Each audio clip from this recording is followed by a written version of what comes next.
मनोज जी, अब सबकी बात को समेट के आपके पास आते हैं। पहले तो मैं ये जानना चाहता हूँ कि समाजवादी पार्टी ने इस कार्यक्रम को आयोजित करने का एक पॉलिटिकल जोखिम क्यों लिया, जबकि वो पीडीए की राजनीति करते हैं। दूसरा, ब्राह्मण समाज में आम ब्राह्मणों के बीच क्या चल रहा है, और भारतीय जनता पार्टी के ब्राह्मण नेताओं के बीच क्या हो रहा है।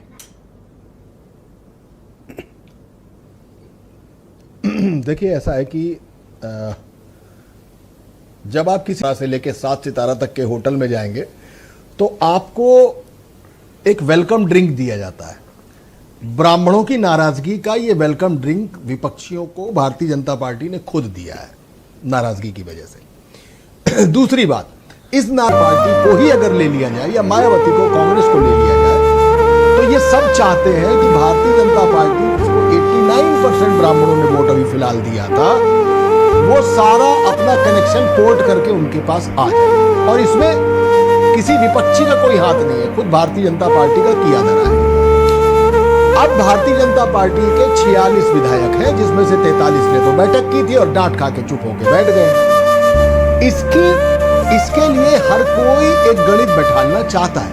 ये बात बिल्कुल सही है कि 2012 को अगर छोड़ दें तो ब्राह्मण कभी भी समाजवादी पार्टी का ट्रेडिशनल वोटर नहीं रहा है, कभी उसकी तरफ नहीं जाता।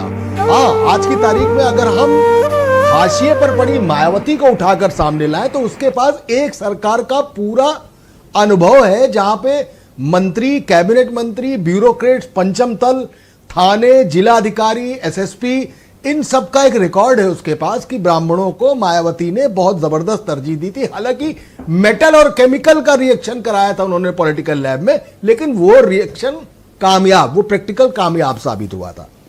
अब रही बात कि ये ब्राह्मण नाराज है, तो ब्राह्मण तो नाराज है, लेकिन कोई इस चीज को हल्का सा भाप नहीं पा रहा है। हालांकि उत्तर प्रदेश का चुनाव जातिगत होगा, यह पक्की बात है, लेकिन बंगाल चुनाव के बाद मैं जितना गया हूं थोड़ा फील्ड में, तो जो नाराजगी बंगाल चुनाव के पहले तक ब्राह्मणों में थी भारतीय जनता पार्टी की, उसमें आप एक 10-12% का डिफ्लेक्शन समझ सकते हैं। उनको लगता है कि हम जो बांग्लादेश होने जा रहा था हमने वहां को बचा लिया है।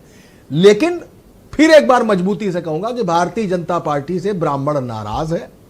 अभी आप सुरेंद्र राजपूत जी से बात कर रहे थे कि उनको अकेला महसूस नहीं करना है, तो सुरेंद्र राजपूत के जानिब से एक बात कह रहा हूं कि इस प्रदेश में चाहे कमला पत्र पार्टी हो, चाहे एनडी तिवारी हो, चाहे